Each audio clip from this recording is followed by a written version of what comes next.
23 to 25. Okay?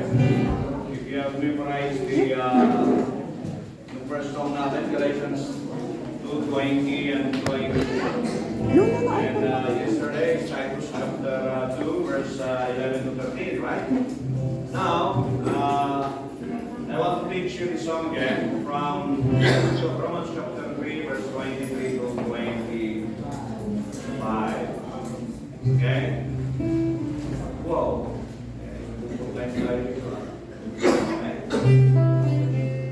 For all have sinned and come short of the glory of God, being justified freely by His grace through the redemption that He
parang pagod na pagod.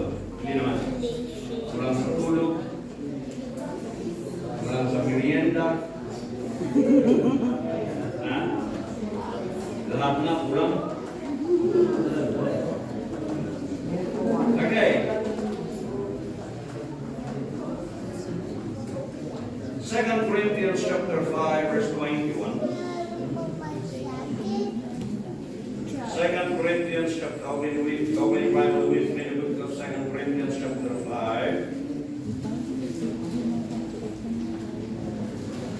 verse 21. Okay. It says here that for he hath made him to be sin for us, who knew no sin, that we might be made the righteousness of God. So, ginawa siya na bilang isang kasalanan para tayo maging that we might be made the righteousness of God in Him. Diyan sabi ko sa inyo the other day na God gave His righteousness to us and it took our sins. So ang topic natin ngayon is concerning about justification, or the word justified or justification. Justification means made righteous. Okay? Ano yung righteous sa Tagalog? Matuwid, ano ba? Ha?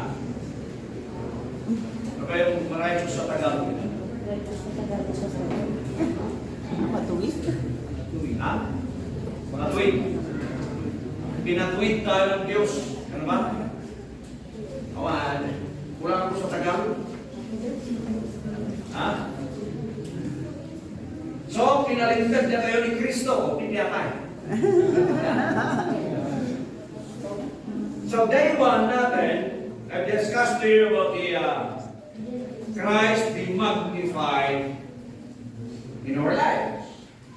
And yesterday, about the grace of God that brings salvation. And now, about justification. So, yung dalawang topic natin, nakita natin na ligtas na ba tayo? Babalik ako sa inyo.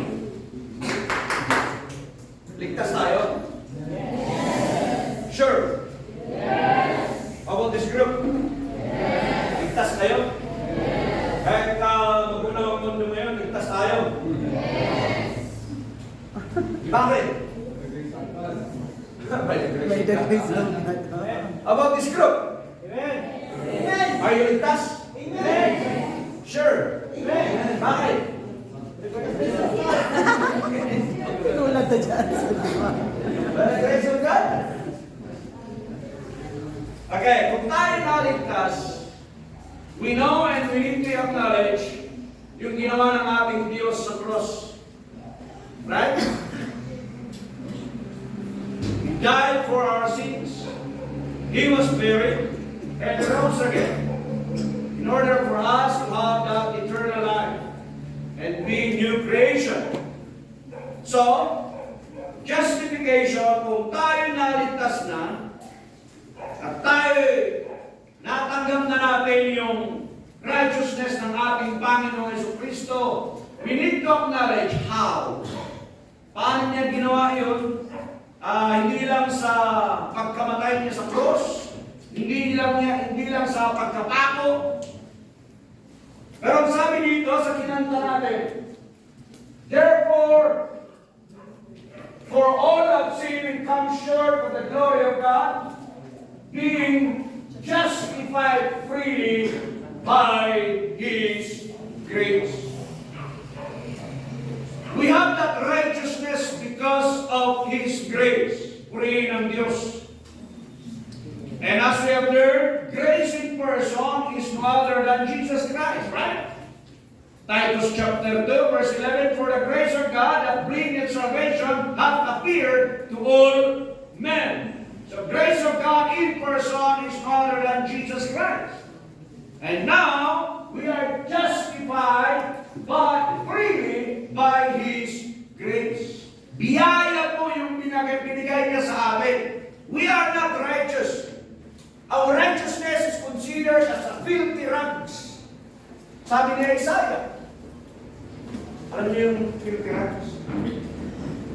Ha? Hindi? I'm sorry to mention this. No? Sa mga babae, gumagamit kayo ng napkin, di ba? Right? Yun yung filthy rag. Noon. Okay? So, that's our righteousness. Yun yung considered na righteousness ng isang tao. So, hindi mo yun pwede ipasikat. Dahil kahit sino ka man o kahit gaano ka katuwid sa trabaho mo o sa isip mo, our righteousness is only from our Lord Jesus Christ. So we are justified freely by His grace. Biyaya kung bakit tayo naging righteous sa harapan ng ating Diyos, yun yung biyaya niya. How? Kinuha niya yung kasalanan natin that separates us from God, and then He gave us His righteousness by His grace. Number 2, Romans chapter 5, verse 1 and verse 2. Romans chapter 5, verse 1 and verse 2. Therefore, being natin makibasa. Lakasan, pwede? Therefore, being justified by faith, we have peace with God through our Lord Jesus Christ, by whom also we have access by faith into His grace wherein we stand, and rejoice in hope of the glory of God. Kanina, we are justified by His grace. Freely by His grace. Hindi mo yun ginawa. Regalo yun ng Diyos. Now, we are justified by faith. Yung pananampalataya natin sa Kanya. Kung tignan natin yung istorya dito sa chapter 42, istorya ni Abram. He was declared righteous because of his faith. Dito din, naging righteous tayo dahil sa pananampalataya natin sa Diyos. He became righteous by faith, and the fruit is that we have peace with God. Are we enemies of God? Yes. Sa baba ng verse, sa verse 10, we are enemies of God. So we need to be at peace with God. And that's the work of the Lord Jesus Christ. He died on the cross so that He will reconcile both man sa Diyos. So dito, we have peace with God through our Lord Jesus Christ. It's not your church. It's through the Lord Jesus Christ. So our faith must be Christ-centered faith. Dahil siya lang yung bida. He is our hero. And then after that, by whom also we have access by faith into this grace. God declared us righteous by His grace, and then now we have again access by His grace into this grace.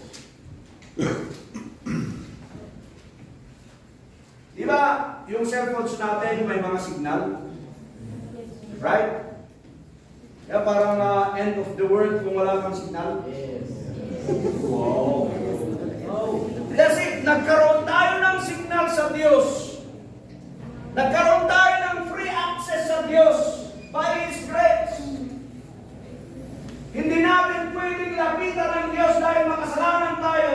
Ang ginawa ng Diyos, ang ginawa ng Kristo, siya yung lumapit sa Diyos for us.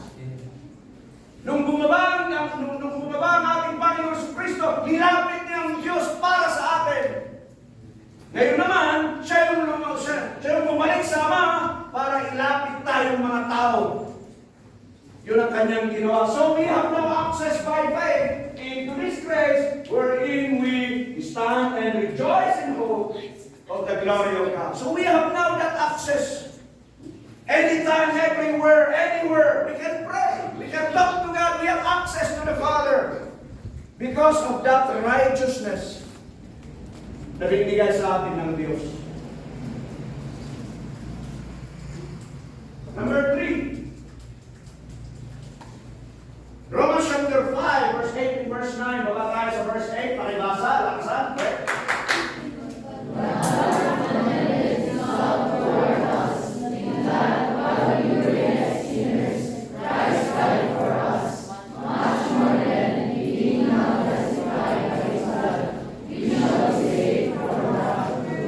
Okay. God commanded or God demonstrated His love toward us. Yun yung sabi ko sa inyo kanina na before nagkaroon tayo ng kaisipan or the intention to love the Lord, He first loved us. And the demonstration of His love is not chocolate or flower or gift, but the demonstration of God's love is His death. Christ died for us. So nga pala kayong mga lalaki dito na may balak.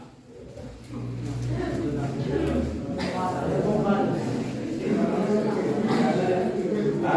May balak. Remember that the best gift na binigay sa atin ng Diyos ay ang kanyang buhay. Okay?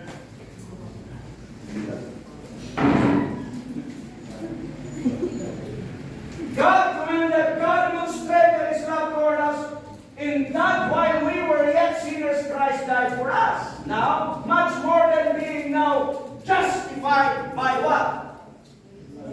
By His blood. Alam niyo sa Ephesians chapter 3, verse 30, chapter 2, verse 13. The blood draws us near to the Father. And without, Hebrews chapter 9:22, without the shedding of the blood, there's no forgiveness. Hindi tayo makakalapit sa Diyos kung wala ang dugo ni Kristo. Kaya kung ginagawa ng mga sa praise and worship leaders, kung minsan sinasabi, lumapit tayo sa Panginoon sa ating pagkanta. Nilapit na tayo ng Diyos, hindi sa kanta, kundi sa kanyang dugo. We need to acknowledge that. We need to know that.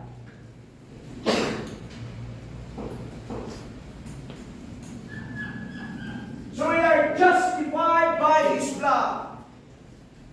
The first is justified by His grace, justified by faith, and now it's justified by His blood. We shall be saved from wrath through Him. Maliligtas tayo sa kasamaan na darating sa buhay ng tao. We will be saved. So that's 3. Justified by His grace. Justified by His faith. But justified by faith. And number 3, justified by His blood. If you know and you know and you know that you're justified, you have no access. You have the reason to cry to the Father. You have the reason to cry, Abba, Father. You have the reason to become now the children of God. And anything you want to say to God, say it. Siya yung naging bida sa atin, hindi ang barkada mo. Yung barkada mo yan, takalikuran ka kung wala ka ng pera. Alam mo yun? Okay siya ngayon, baka mamaya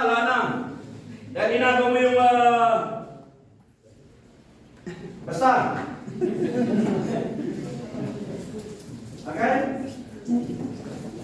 Make God your hero. Make Christ your hero. Make Christ as your inspiration in life, in faith.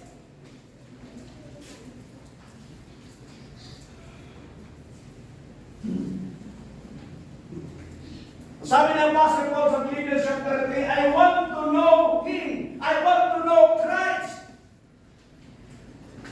Sana ganun din tayo. We need to know more about the one who saved us, the one who suffered for us, who died on the cross. A very cruel yet beautiful cross. Beautiful para sa atin dahil doon tayo maligtas. Doon tayo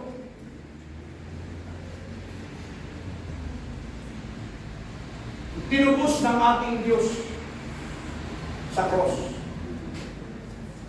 So again, number 1, justified by His grace. Number 2, number 3, 1 Corinthians chapter 6, verse 19 and verse 20. 1 Corinthians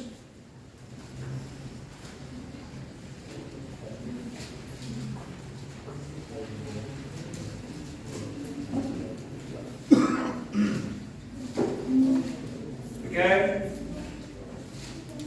Now that you are justified by His grace, by faith, and by His blood, we have no access to God.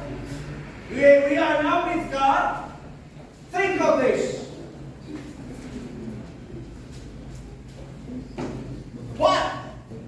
Know ye not that your body is the temple of the Holy Ghost, which is in you?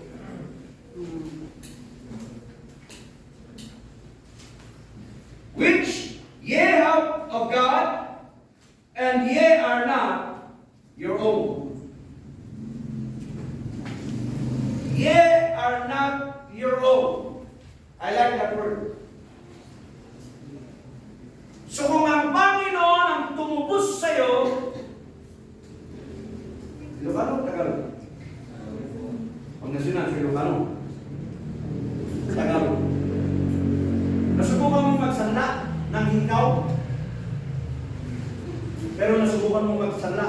Hindi pa. Huwag mo nang gawin na. Alam niyo ganito? Alam niyo yung sanla? Kung sinangla ng isang tao at may tumubos, yung tumubos siya na may pag-ari. Sa akin dati, property tayo ni Satanas. Pero tinubos tayo ng Diyos sa cross, right? And we are now the property of God. So you are not your own. Pag-ari na tayo ng Diyos. We need to know that. You are God's own. You are Christ's own. You are not your own. Why? Verse 20. For, sige, pakibasa, laksan. Go.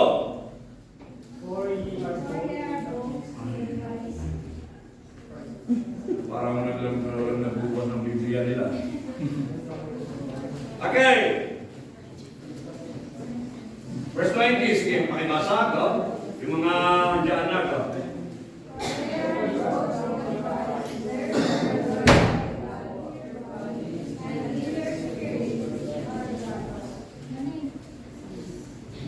For ye are bought with a price.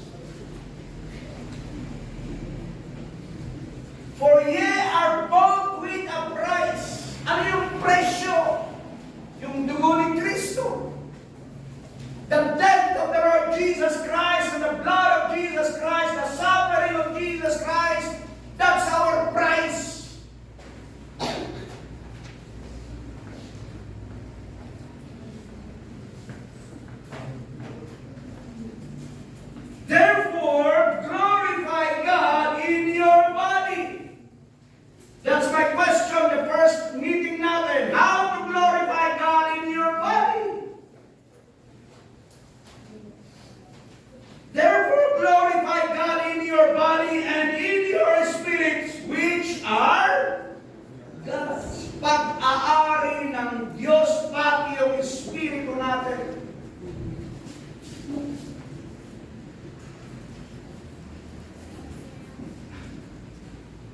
Baka hindi nyo alam na pag-aari kayo ng Diyos. Do you know that you're God's property? Ha? About it? Alam mo na pag-aari ka ng Diyos? Sure.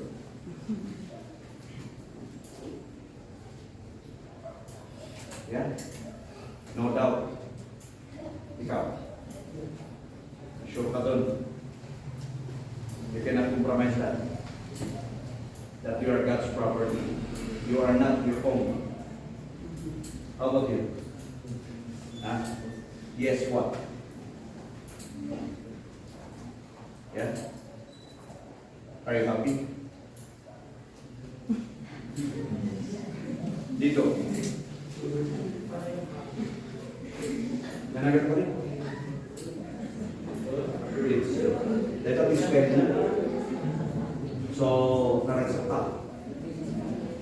Among upada ka ti Diyos. Nga may dayaw ti Diyos dita pag-ibigyan mo. The word therefore, nanagan ko rin. Ay, takder mo. Nanagan mo. Lester. Sino nagatatak mo? Alfonso. Okay. So, do you believe na property ka ng Diyos? Ha? Nahanan nga di kayo puting mga karamihan. Masako di kayo ng Diyos. Ha? Mga ba niyo nagsusukir ka naman minsan?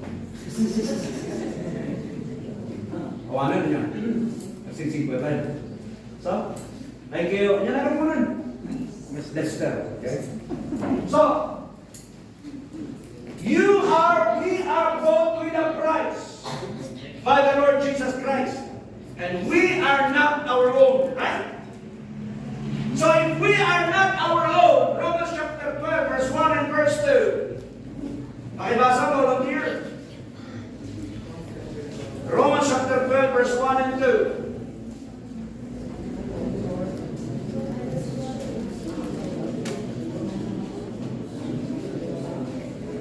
Sige man, basa.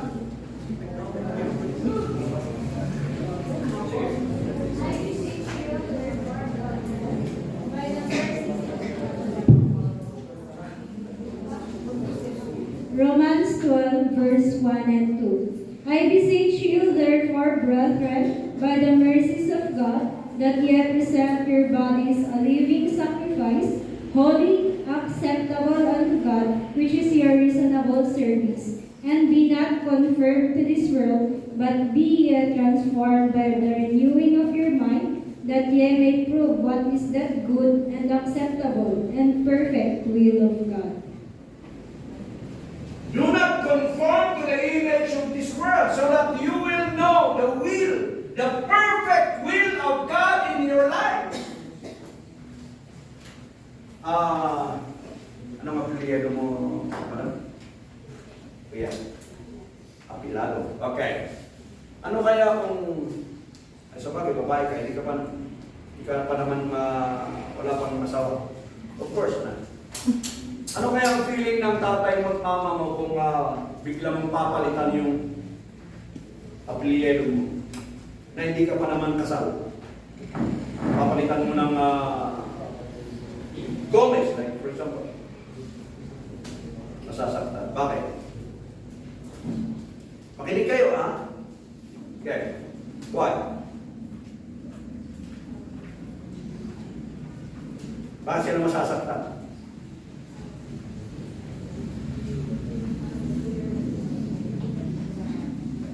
You are not proud.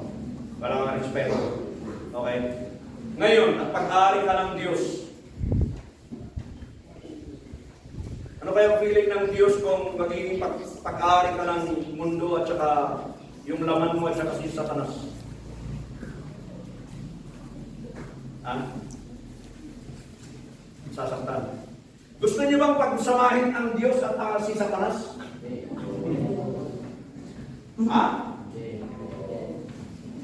Ano sa Tagalog ka, Pastor Romeo yung pa? Si mama mo at saka si mama ng misis mo, anong Balai. Okay.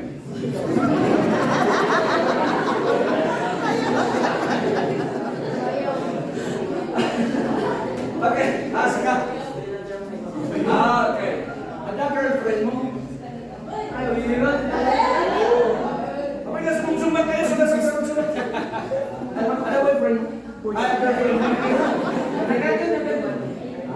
Hindi, kayo mo. Wala. Okay, now. Ay kaduang magdaydayo ko niya po Diyos? Sure.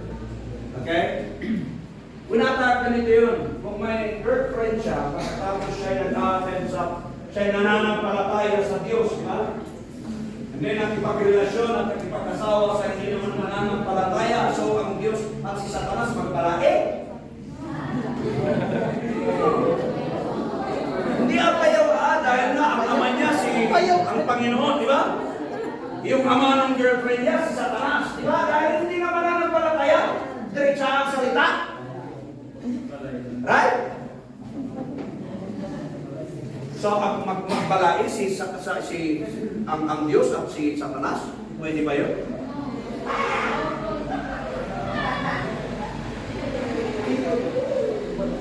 Do not compromise. If you want to know the will of God, do not conform to the image of this world.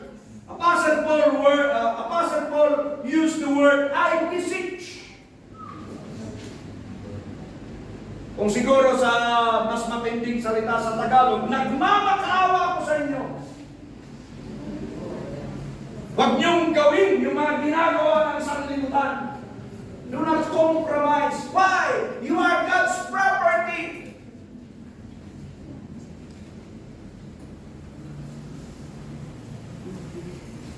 Yung verse natin kahapon, 1 Corinthians chapter 15, verse 33. Anong sabi doon? Bad company corrupts good character. You're already justified by His grace, by faith and by His blood. And now you are God's property. Do not go along with bad company. Why? It will destroy your good character.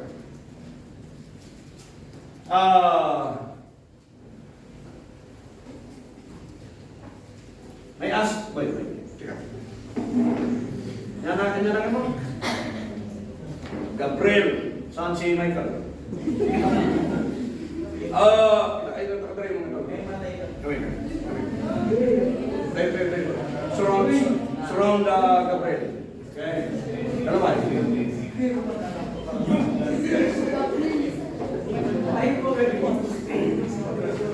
I just want to demonstrate something. Sige, dito ka. Sige, palibutan niyo siya. Palibutan. All hands together. Amay malang kami niya. Okay. They are not, but I will use them as an example. Kung ito, lasinggiro. I'm sorry. I'm sorry. If this is a lasinggiro, drunkard. Ito naman, Babayero. Ito naman, Bulang ito. Sugarero. Okay, ito naman. Wait, rebelde sa kanyang magulang. Ito naman, Doresa. Okay, listen. Kung ganito yung atmosphere, like for example, si Gabriel, right? Si Gabriel isang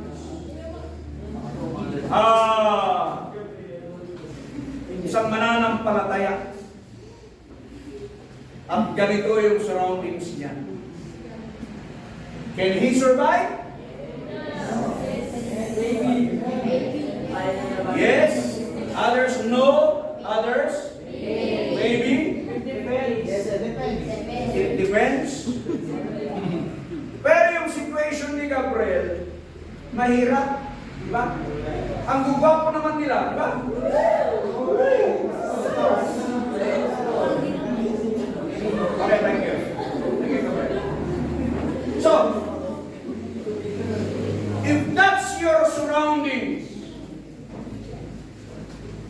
stand on your faith.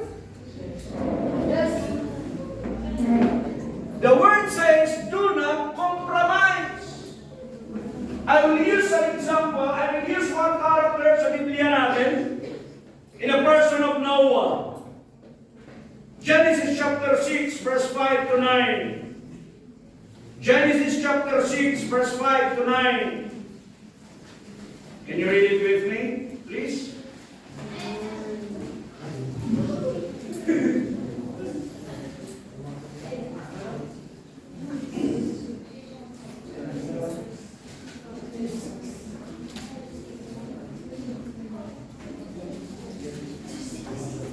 Genesis 5 verse 6. Chapter 6, verse 5. 6 verse 5. And God saw that the wickedness of man was great in the earth, and that every imagination of the thoughts of his heart was only evil continually. Okay. Before I continue, there's a word wickedness and the word evil. Lahat na nasa puso ng tao during that time, wicked, evil. Pakituro sa next verse. And the Lord said, I will destroy Number man. 6. And it repented the Lord that he had made man of the earth, and it grieved him at his heart. So because of evil thought, evil heart, wickedness of man during that time, it grieved the heart of God. Like your parents also.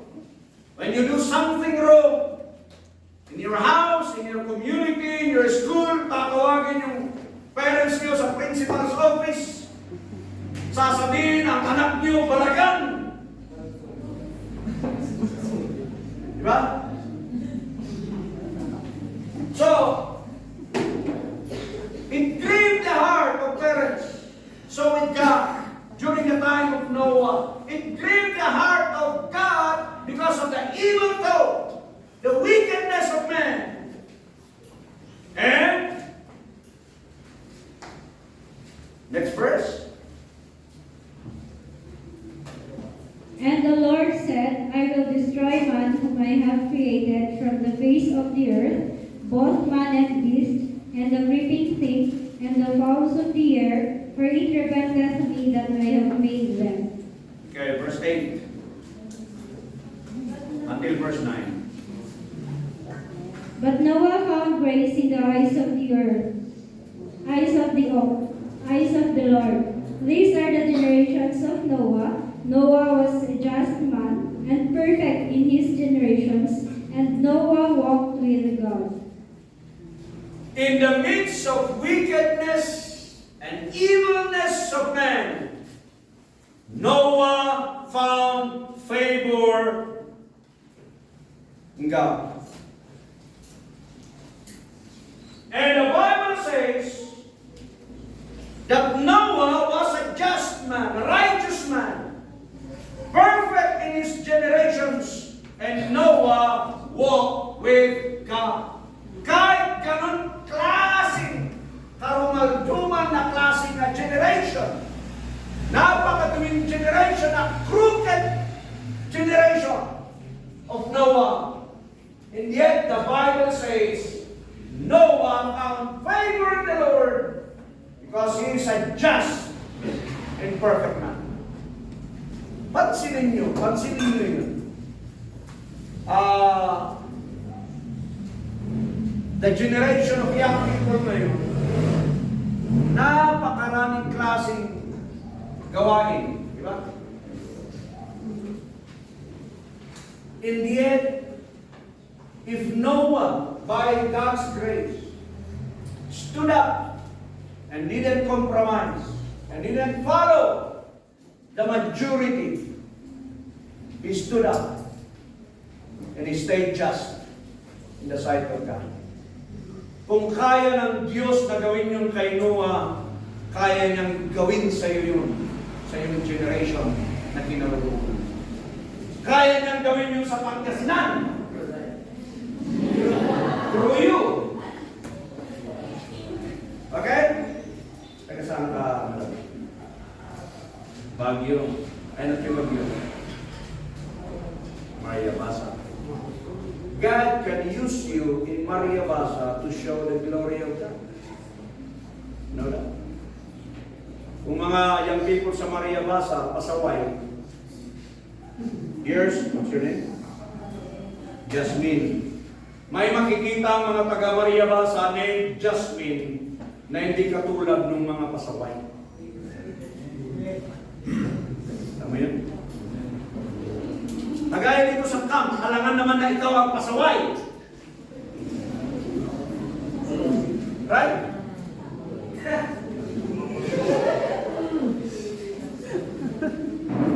So Noah found grace in the sight of God. Let's go to verse 12 and 13. Pakiulit, pakibasa ulit.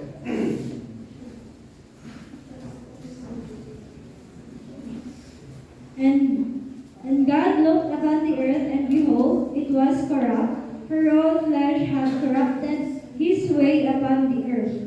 And God said unto Noah, the end of all flesh is come before me, for the earth is filled with violence through them, and behold, I will destroy them with the earth. There's the word corrupt.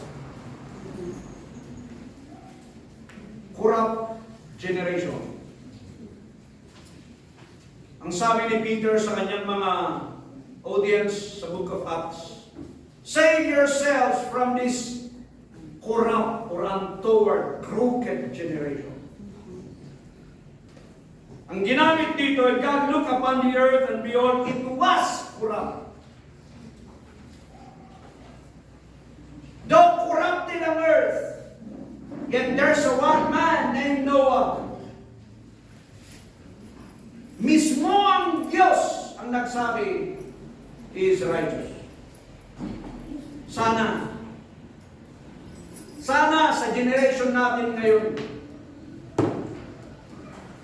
God will be the one to commend us and say that we are righteous because of our faith, because of what the Lord has done na pinaniwalaan natin. Verse 22. May basa? Verse 22. Thus did Noah according to all that God commanded him, so did he. So Noah did according to all that God commanded him, so did he. Lahat ng sinabi ng Diyos, ginawa ni Noah. Wow! Napakabait at napakabuting Noah. Sana may ganito tayong generation sa ngayon. Sana lahat ng mga campers nakikinig sa buhay ni Noah sa hapon ito. Amen. Nasa kalagitnaan ng kasamaan, corruption, lahat ng klaseng kasalanan andun na, obvious, kitang-kita, and yet Noah did not compromise. He stayed true and faithful sa kaniyang Diyos. And then chapter 9, Genesis chapter 9, verse 12 to 17.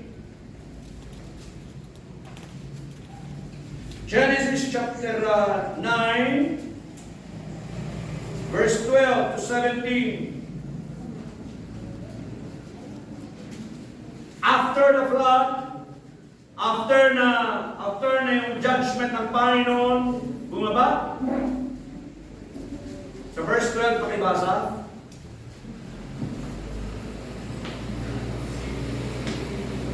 And God said, this is the token of the covenant which I make between me and you and every living creature that is with you for perpetual generations. Okay, next. Tuloy mo. Verse 17. I do set my bow in the cloud, and it shall be for a token of a covenant between me and the earth.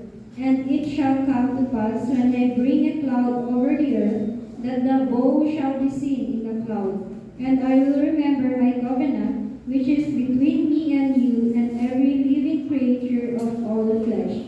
And the waters shall no more become a flood to destroy all the flesh.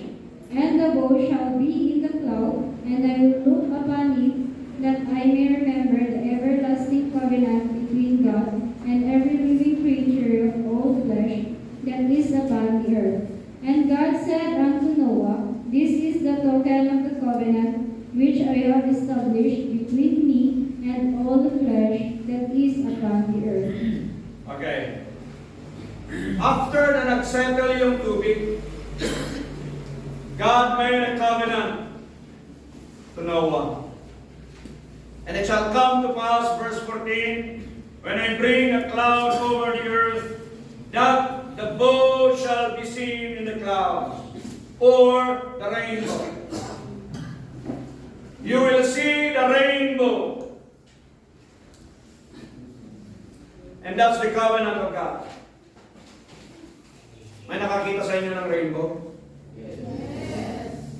Rainbow is a covenant of God to Noah.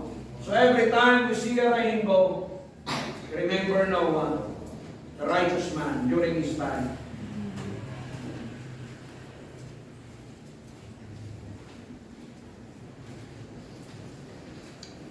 I want to address something dito by the use of rainbow.